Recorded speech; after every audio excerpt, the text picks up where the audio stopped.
15 अगस्त 2022 हमारे देश के प्रधानमंत्री श्री नरेंद्र मोदी जी ने इंडिपेंडेंस डे में 5 प्रण लिए थे, जिसमें से एक प्रण था गुलामी के सारे निशानों को हटाना। और ठीक एक साल बाद यानी कि 11 अगस्त 2023 को इसी प्रण को पूरा करते हुए हमारे देश के होम मिनिस्टर श्री अमित शाह जी ने लोकसभा में कॉलोनियल एरा के लॉज को हटाने के लिए 3 नए बिल्स को इंट्रोड्यूस किया। नंबर 1, इंडियन पिनल कोड 1860 को भारतीय न्याय संहिता से रिप्लेस किया। Number 2, code of criminal procedure 1973 को भारतीय नागरिक सुरक्षा संहिता से रिप्लेस किया। और at last number 3, Indian evidence act 1872 को भारतीय साक्ष्य बिल से रिप्लेस किया। अब इन तीनों नए बिल्स को इंट्रोड्यूस करते हुए अमित शाह जी ने कहा कि जो पुराने लॉज थे वो ब्रिटिशर्स ने इंडियंस को जस्टिस देने के लिए नहीं बल्कि पनिश करने के लिए बनाए थे, और इसीलिए अभी ये तीनों नए बिल्स को इंट्रोड्यूस करने का मेन रीजन भारतीयों को सजा नहीं बल्कि न्याय देना है। डिस्कस करते हैं इन तीनों बिल्स के बारे में इन डिटेल, ताकि आपको इन तीनों बिल्स के बारे में अच्छे से समझ आ सके और एट लास्ट आप अपना खुद का एक ओपिनियन बना सके इन बिल्स के बारे में। तो एज वी ऑल नो कि सीआरपीसी एक ऐसा लॉ है जो क्राइम होने के बाद पुलिस को उस क्राइम से किस प्रोसीजर से डील करना चाहिए ये बताता है। लेकिन अब गवर्नमेंट ने सीआरपीसी को रिप्लेस करके भारतीय नागरिक सुरक्षा संहिता बिल को इंट्रोड्यूस किया, जिसमें टोटल 533 सेक्शंस है। और अगर हम इसको सीआरपीसी से कंपेयर करें तो उसमें जस्ट 484 सेक्शंस थे। इस नए बिल में पुराने 160 सेक्शंस को चेंज किया गया, 9 नए सेक्शंस को ऐड किया गया और 9 पुराने सेक्शंस को डिलीट किया गया। सो गवर्नमेंट का क्लेम है कि इस नए बिल के तहत किसी भी इंडियन सिटीजन्स को मैक्स टू मैक्स 3 सालों के अंदर जस्टिस मिल जाएगा। मतलब जो स्लो जस्टिस की प्रॉब्लम थी अब वो खत्म हो जाएगी। इसके लिए गवर्नमेंट कोर्ट्स और पुलिस पर कुछ टाइम रिस्ट्रिक्शंस लगाने वाली है। जैसे पुलिस को क्राइम होने के 90 डेज के अंदर अपनी चार्जशीट फाइल करनी होगी और ट्रायल खत्म होने के बाद डिस्ट्रिक्ट कोर्ट्स को 30 दिनों के अंदर अपना जजमेंट सुनाना होगा। इसी के साथ गवर्नमेंट ने EFIR का प्रोविजन भी इंक्लूड किया और अब से अरेस्टेड विक्टिम्स के घर वालों को ऑनलाइन या इन पर्सन इन्फॉर्म करना कंपलसरी होगा, जो अब तक एवरी टाइम फॉलो नहीं हुआ करता था। इस नए बिल के तहत ऐसे क्राइम्स जिनकी सजा 3 साल या उससे कम है उन्हें समरी ट्रायल के बेसिस में कंक्लूड किया जाएगा। और गवर्नमेंट का ये तक दावा है कि इससे सेशन कोर्ट के लोड 40% तक कम हो जाएंगे। तो ये था सीआरपीसी चेंज टू BNSS के 2 बड़े मेजर अपडेट्स। अब बाकी के क्या चेंजेस हैं उसको हम इन डिटेल इंडिया में एक क्राइम के रजिस्टर होने से उसके इन्वेस्टिगेशन होने तक के प्रोसेस के थ्रू समझते हैं। तो देखिए, इंडिया में जब भी क्राइम होता है तो विक्टिम्स को जस्टिस पाने के लिए एक सीरीज ऑफ प्रोसेस से गुजरना पड़ता है, जिसमें सबसे पहला प्रोसेस आता है पुलिस कंप्लेन का, मतलब FIR का। इसमें पुलिस ऑफिसर्स जो हैं वो बेसिकली कंप्लेनेंट की बात सुनकर एक फर्स्ट इन्फॉर्मेशन रिपोर्ट बनाते हैं, यानी कि उस पर हुए क्राइम को इन डिटेल डॉक्यूमेंट करते हैं। अब इस प्रोसेस में BNSS के आने के बाद एक मेजर चेंज आने वाला है। पहले क्या होता था कि सीआरपीसी के लॉज के हिसाब से अगर आप कंप्लेनेंट/विक्टिम हो तो आपको खुद पुलिस स्टेशन आकर FIR लिखवानी पड़ती थी। लेकिन इस नए बिल के आने के बाद आप किसी भी इंडियन इलेक्ट्रॉनिक कम्युनिकेशन यानी फ़ोन या वीडियो कॉल से भी आप अपनी FIR रजिस्टर करवा सकते हैं। बस आपको 3 दिनों के अंदर पुलिस स्टेशन आकर साइन करना हो। अब एक बार जब आपका FIR रजिस्टर हो जाता है तो जो इन्वेस्टिगेटिंग ऑफिसर है आपके केस की प्रीलिमिनरी इंक्वायरी करता है और यहाँ से एक्चुअल इन्वेस्टिगेशन स्टार्ट होती है, जो कि प्रोसेस का दूसरा स्टेप है। तो इस पॉइंट पर सबसे पहले विक्टिम का स्टेटमेंट रिकॉर्ड किया जाता है। और यहाँ पर फॉर एग्जांपल अगर कोई रेप विक्टिम है तो उसके केस में मामला थोड़ा अलग हो जाता है। तो पुराने सीआरपीसी लॉज में ऐसा था कि पुलिस विक्टिम्स के घर या उसके बताए गए जगह जाकर विक्टिम का स्टेटमेंट रिकॉर्ड करती थी, मतलब विक्टिम को पुलिस से फिजिकली मिलना ही पड़ता था। पर अब नए बिल के मुताबिक पुलिस विक्टिम का ये स्टेटमेंट किसी भी audio video electronic means preferably cellphone से भी ले सकती है, यानी कि आप विक्टिम को ह्यूमिलेटिंग कंडीशन में फिजिकली पुलिस के सामने जाकर अपनी स्टेटमेंट देने की जरूरत नहीं होगी। अब इसके बाद पुलिस की जो टीम है वो विक्टिम के स्टेटमेंट के साथ क्राइम सीन पर एविडेंस कलेक्ट करने चली जाती है। तो इस एविडेंस फाइंडिंग प्रोसेस में भी 2 बड़े मेजर चेंजेस लाए गए हैं। सबसे पहला बड़ा मेजर चेंज ये है कि पुराने लॉज में ऐसा होता था कि जब भी पुलिस की इन्वेस्टिगेटिंग टीम क्राइम सीन को सर्च करती थी तो उस वक्त उन्हें उस एरिया के 2 या उससे ज़्यादा रिस्पेक्टेबल इनहेबिटेंट्स को बुलाकर उनके सामने सर्च करना पड़ता था। बट अब BNSS के तहत पुलिस ऑफिसर्स को खुद अब अपने मोबाइल फ़ोन से पूरे सर्च को रिकॉर्ड करना होगा और डिस्ट्रिक्ट मजिस्ट्रेट को भेजना होगा, जिससे पुलिस को अपनी इन्वेस्टिगेशन के लिए किसी भी सिटीजन्स को बुलाने की जरूरत नहीं पड़ेगी।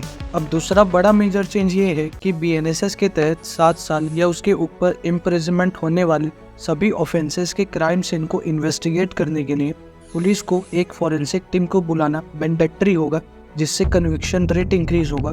क्योंकि देखिए, जो फॉरेंसिक टीम है वो एविडेंसेस को काफ़ी स्पेशलाइज्ड वे में गैदर करती है, जो एक्सपर्टीज यूजुअली पुलिस डिपार्टमेंट के पास नहीं होगी। द नेक्स्ट चेंज इज कि अभी CRPC के तहत इस पूरे इन्वेस्टिगेशन के प्रोसेस के दौरान पुलिस को डेली अपडेट्स अपने स्टेशन डायरी में मेंशन करनी होती थी, लेकिन अब BNSS के आने के बाद पुलिस को अपनी स्टेशन डायरी तो मेंटेन करनी ही होगी, लेकिन अब अपने स्टेशन डायरी के अपडेट्स फॉरनाइटली यानी कि 2 हफ्तों में एक बार मजिस्ट्रेट को भी सबमिट करना होगा। अब इस पूरे इन्वेस्टिगेशन के बाद पुलिस सारे सबूत को कलेक्ट करके एक्यूज को इंक्वायरी के लिए अपनी कस्टडी में ले लेती थी। अब यहाँ पर पहले ऐसा होता था कि CRPC के सेक्शन 167(2) के अकॉर्डिंग पुलिस को बस 15 दिनों की ही कस्टडी अलाउड थी, लेकिन अब BNSS के सेक्शन 187(2) ने पुलिस को 15 दिनों की कस्टडी को पार्ट्स में लेने को परमिट कर दिया और अब से पुलिस डिफरेंट इंटरवल्स में ऑफेंडर को अरेस्ट कर सकती है और एज एंड व्हेन रिक्वायर्ड 15 दिनों को कवर कर सकती है। क्रिमिनल्स को अरेस्ट करने के प्रोसीजर में भी कुछ चेंजेस लाए गए हैं। अभी फिलहाल मर्डर और टेररिस्ट एक्ट करने वाले ऑफेंडर्स को ही हैंडकफ पहनाया जाता था, बट अब BNSS के आने के बाद उसके क्लॉज में ये क्लियरली मेंशन है कि अब से हैबिचुअल ऑफेंडर, रेपिस्ट और काउंटरफिटिंग इन सभी क्राइम्स को करने वाले ऑफेंडर्स को भी हैंडकफ पहनाया जाएगा। इसके अलावा पुराने CRPC लॉ के सेक्शन 311 के तहत पुलिस सस्पेक्ट मतलब जिनके ऊपर पुलिस को शक है उनके सिर्फ सैंपल्स कलेक्ट कर सकती थी, वो भी उन्हें अरेस्ट करने के बाद। और यहाँ से सैंपल से मेरा मतलब है जैसे फिंगरप्रिंट, वॉइस और DNA सैंपल एक्सेट्रा। बट अब नए लॉ आने के बाद मतलब BNSS के आने के बाद सस्पेक्ट्स को अरेस्ट किए बिना पुलिस उनके सैंपल्स ले सकती है, बस पुलिस को मजिस्ट्रेट के ऑर्डर्स चाहिए होंगे। अब एक बार जब ऑफेंडर अरेस्ट हो जाता है, उसके खिलाफ सारे सबूत मिल जाते हैं, तो पुलिस एक चार्जशीट फाइल करती है, मतलब वो डॉक्यूमेंट जिसमें पुलिस ये मेंशन करती है कि उस ऑफेंडर को किस सेक्शन के अंडर बुक किया जाएगा और उसे क्या सजा होगी। तो इस नए बिल में भी इस पार्ट को CRPC की तरह बिल्कुल सेम रखा गया, बस गवर्नमेंट ने सेक्शंस के नंबर को रीशफल कर दिया। अब चार्जशीट फाइल करने के बाद ऑफेंडर को कोर्ट में प्रेजेंट किया जाता है और उस पर कोर्ट में ट्रायल्स चलते हैं, यानी कि केस चलता है। इस कोर्ट हियरिंग के टाइम विटनेसेस को गवाही देने के लिए कोर्ट में बुलाया जाता है, जिस प्रोसेस को हम समन्स कहते हैं। अब यहाँ पर एक बड़ा मेजर चेंज ये आने वाला है कि पुराने CRPC के सेक्शन 135 के तहत अगर आपको कोर्ट जब भी बुलाए तो आपको खुद फिजिकली कोर्ट में जाकर गवाही देनी पड़ती थी, लेकिन अब BNSS के सेक्शन 154 आने के बाद इस प्रोसेस को थोड़ा आसान बना दिया गया है और विटनेसेस के ऑडियो कॉल या वीडियो कॉल पर अपीयरेंस को परमिट कर दी गई है। मतलब इन शॉर्ट अगर मैं आपको बताऊं तो इस नए बिल के आने के बाद विटनेस ऑडियो कॉल या वीडियो कॉल पर भी अपनी गवाही दे सकता है। तो मूविंग ऑन, संबंध से पूरा केस खत्म होने के बाद ऑफेंडर को सजा सुनाई जाती थी और उसके बाद उसे जेल भेजा जाता है। बट जैसे कि हम सभी को पता है कि इंडियन कॉन्स्टिट्यूशन के आर्टिकल 72 के तहत फांसी की सजा मिलने पर कन्विक्ट मर्सी पिटीशन की special appeal president of India और स्टेट गवर्नर को कर सकता है। वैसे तो ये प्रोविजन पहले CRPC में भी मेंशन नहीं था, बट फिर भी एक्सरसाइज किया जाता था, लेकिन हाँ बिल्कुल होना चाहिए था ताकि इस लॉ को लेकर कोई डाउट ना रहे। और इसीलिए BNSS के सेक्शन 473 में इसको क्लियरली ऐड किया गया और एक टाइम लिमिट रखी गई कि डेथ सेंटेंस वाला कन्विक्ट सिर्फ 60 दिनों के अंदर प्रेसिडेंट के सामने अपनी मर्सी पिटीशन अपील कर सकता है, और अगर प्रेसिडेंट इस मर्सी पिटीशन को रिजेक्ट कर देती है तो कन्विक्ट किसी भी कोर्ट में जाकर इसे दोबारा री अपील नहीं कर सकता था, क्योंकि अब तक कई सारे डेथ सेंटेंस वाले कन्विक्ट इस लूप होल का फ़ायदा उठाते थे और अपनी मर्सी पिटीशन बार बार कोर्ट में जाकर री अपील कराते थे, जिससे उनकी जो फांसी की सजा थी वो डिले हो जाती थी। सो गाइस, ये थे पुराने CRPC law in comparison to new BNSS bill. But जब भी कोई लॉ बनता है तो उसमें कई सारे लूपहोल्स निकल के आते हैं, तो चलिए BNSS के भी कुछ मेजर लूपहोल्स के बारे में डिस्कस करते हैं। सो BNSS को लेकर एक्सपर्ट्स के 2 बड़े मेजर काउंटर आर्ग्यूमेंट है, जिसमें से सबसे पहला काउंटर आर्ग्यूमेंट है अरेस्ट को लेकर परमिशन। तो BNSS के सेक्शन 35(7) के मुताबिक 3 साल और उसके नीचे आने वाली सभी पनिशेबल ऑफेंडर्स और 60+ वाले ऑफेंडर्स को अरेस्ट करने के लिए डिप्यूटी सुपरिटेंडेंट ऑफ पुलिस यानी कि डीएसपी की परमिशन मैंडेटरी होगी। और दूसरा मेजर काउंटर आर्ग्यूमेंट ये है कि 3 साल और उसके ऊपर बट 7 साल से नीचे वाले पनिशेबल कॉग्निजेबल ऑफेंस के प्रीलिमिनरी इंक्वायरी और इन्वेस्टिगेशन के लिए भी डीएसपी की परमिशन लगेगी। तो जो काउंटर आर्ग्यूमेंट करने वाले उनका कहना है कि इस प्रोविज़न से डीएसपीस के ऊपर ज़्यादा वर्कलोड पड़ेगा और इतने सारे केसेस के अप्रूवल के कारण उन पर ज़्यादा वर्कलोड होगा, जिससे स्पीड ऑफ जस्टिस बहुत ज़्यादा डिले हो जाएगा। अब ये तो हुआ किसी क्रिमिनल के अरेस्ट से उसके कोर्ट तक जाने का प्रोसेस, बट इस दौरान कोर्ट में प्रेजेंट करने के लिए जो एविडेंस कलेक्ट किया जाता है उसके लिए भी हमारे पास एक सेपरेट लॉ है जिसका नाम इंडियन एविडेंस एक्ट 1872 है। अब 1872 इसीलिए क्योंकि ये एक्ट 1872 में ब्रिटिशर्स के द्वारा बनाया गया था, तो इसको रिप्लेस करके पार्लियामेंट ने एक नए बिल को इंट्रोड्यूस किया जिसका नाम भारतीय साक्ष्य बिल है। इस नए बिल में 170 सेक्शंस है, 23 सेक्शंस को अमेंड किया गया, 5 सेक्शंस को रिमूव किया गया और एक नए सेक्शंस को ऐड किया गया। गवर्नमेंट ने इस बिल को इंट्रोड्यूस करने का एक मेजर रीज़न बताया कि हमारे इन्वेस्टिगेशंस 150 साल पुराने एविडेंस कलेक्टिंग लॉज से ऑपरेट होती आई हैं, लेकिन अब एविडेंस कलेक्शन के लिए काफ़ी एडवांस और साइंटिफिक मेथड्स आ चुके हैं और इसीलिए गवर्नमेंट के हिसाब से it is the need of our country to replace Indian evidence Act with Bharatiya Sakshya bill. अब यहाँ पर नए लॉज के तहत कुछ की चेंजेस लाए गए हैं, तो चलिए उन चेंजेस को समझते हैं। तो सबसे पहला चेंज है फॉरेंसिक। गवर्नमेंट ने अब से ये मैंडेटरी कर दिया है कि जिस किसी भी क्राइम में 7 साल या उससे ज़्यादा की सज़ा होने वाली होगी तो उन क्राइम सीन पर एविडेंस कलेक्शन के लिए एक फॉरेंसिक टीम को विजिट करना ही होगा। ये चेंजेस इसीलिए लाए गए क्योंकि देखिए इंडिया में हर साल 7.5 लाख केसेस ऐसे रजिस्टर होते हैं जिनको लैक ऑफ एविडेंस के कारण बंद करना पड़ जाता है। इन केसेस को बंद करने का एक बड़ा मेन रीज़न ये भी हो सकता है कि इंडिया में काफ़ी सारे स्टेट में आज भी काफ़ी कम फॉरेंसिक लैब्स है, इसीलिए जब कभी भी एविडेंसेस को किसी दूर के सिटीज से कलेक्ट करके फॉरेंसिक लैब लाया जाता है तो उन एविडेंसेस के साथ टेम्परिंग होने के चांसेस बढ़ जाते हैं। और इन्हीं सारी चीज़ों को सुधारने के लिए गवर्नमेंट ने ये डिसीजन लिया है कि देश के हर एक डिस्ट्रिक्ट में कम से कम 3 मोबाइल एफएसएल्स डिप्लॉय होने वाले। इससे होगा ये कि जहाँ पहले इन्वेस्टिगेटर्स एविडेंस को कलेक्ट करके फॉरेंसिक लैब भेजा करते थे, अब वहाँ फॉरेंसिक लैब्स खुद ही क्राइम सीन पर एविडेंसेस को कलेक्ट करने के लिए पहुँच जाएंगे। इसके अलावा इस एक्ट से आया दूसरा सबसे बड़ा मेजर चेंज है टेक्नोलॉजी का। गवर्नमेंट ने अब से digital records, email, server logs, SMS और लोकेशनल एविडेंसेस को सबमिटेबल बना दिया है, जो कि पहले वैलिड नहीं हुआ करता था। और इसी के साथ ही गवर्नमेंट ने वीडियोग्राफी का इम्पोर्टेंट इंक्लूजन भी मेंशन किया। इसमें होगा ये कि जब भी पुलिस कोई सर्च या सीज करने वाले ऑपरेशन करेगी तो उन्हें मैंडेटरी उस पूरे प्रोसेस की वीडियो रिकॉर्डिंग करनी ही होगी। और जब तक कोई ऐसे रिकॉर्डिंग नहीं होती तब तक पुलिस के चार्जशीट को वैलिड नहीं माना जाएगा। इनफैक्ट गवर्नमेंट ने तो अपने प्रेस रिलीज में ये तक मेंशन किया हुआ है कि वो एफआईआर, केस डायरी, चार्जशीट और जजमेंट तक के पूरे प्रोसेस को डिजिटलाइज करने वाली है, जिसके लिए उन्होंने 2027 तक देश के सारे कोर्ट को कंप्यूटराइज करने का ऑब्जेक्टिव भी रखा हुआ है। तो ये थे Indian evidence act change to Bharatiya Sakshya bill के कुछ बड़े मेजर अपडेट्स। अब बात करते हैं इंडियन पिनल कोड के बारे में, जो अब बन चुका है भारतीय न्याय संहिता। अब तक हमारे केस में चार्जशीट भी फाइल हो गई और एविडेंसेस भी कलेक्ट हो गए। अब इसके बाद अगला और आखिरी स्टेप बचता है उस क्रिमिनल का कन्विक्शन, जिसके लिए हमारे पास इंडियन पिनल कोड नाम का एक लॉ एग्जिस्ट करता है। लेकिन गवर्नमेंट के हिसाब से इस लॉ को एफिशिएंट और करेंट टाइम के हिसाब से और ज़्यादा रेलेवेंट बनाने के लिए गवर्नमेंट ने भारतीय न्याय संहिता यानी बीएनएस बिल को इंट्रोड्यूस किया। इसमें टोटल 356 सेक्शंस है, जबकि पुराने लॉ में 511 सेक्शंस थे। गवर्नमेंट ने इस बीएनएस बिल में 175 सेक्शंस को अमेंड किया, 22 सेक्शंस को रिमूव किया और 8 नए सेक्शंस को इंक्लूड किया। अब अगर हम इस लॉ के कुछ मेजर चेंजेस की बात करें तो आप इनको 3 डिफरेंट पार्ट्स में बाइफर्केट कर सकते हो। पहला है न्यूली एडेड सेक्शंस, दूसरा है रिपील्ड प्रोविजंस और तीसरा है चेंजेस इन पनिशमेंट।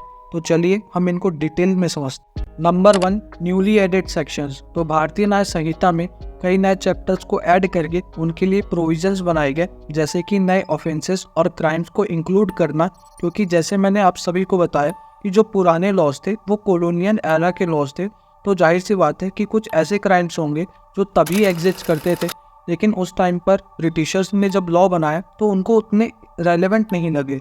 बट फिलहाल के लॉ एंड ऑर्डर्स के लिए वो एक मेजर चैलेंज थे। इसीलिए गवर्नमेंट ने कुछ क्राइम्स जैसे terrorism, organised crime, mob lynching और शादी के फॉल्स प्रॉमिस करके वुमन के साथ फिजिकल रिलेशनशिप स्टैब्लिश करना, इन जैसे क्राइम्स को नई बिल में क्लियरली डिफाइन किया।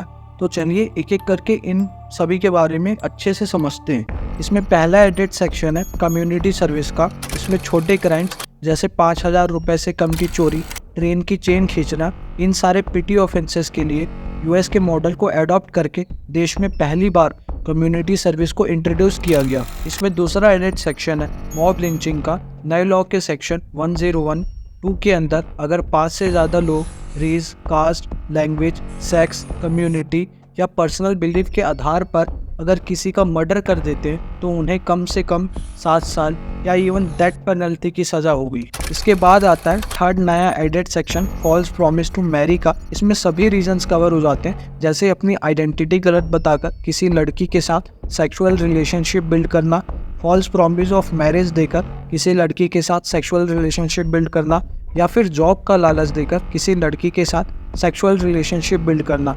इन सभी केसेस में भारतीय न्याय संहिता की क्लॉज 69 के हिसाब से 10 साल की सज़ा का प्रोविज़न दिया गया है।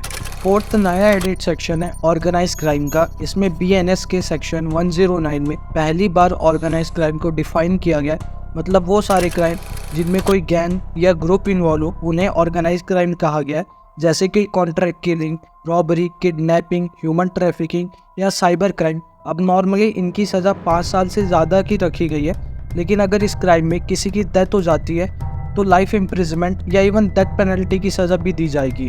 अब आता है फिफ्थ नया एडिट सेक्शन 111, जहां पर पहली बार टेररिज्म इस वर्ड को डिफाइन किया गया।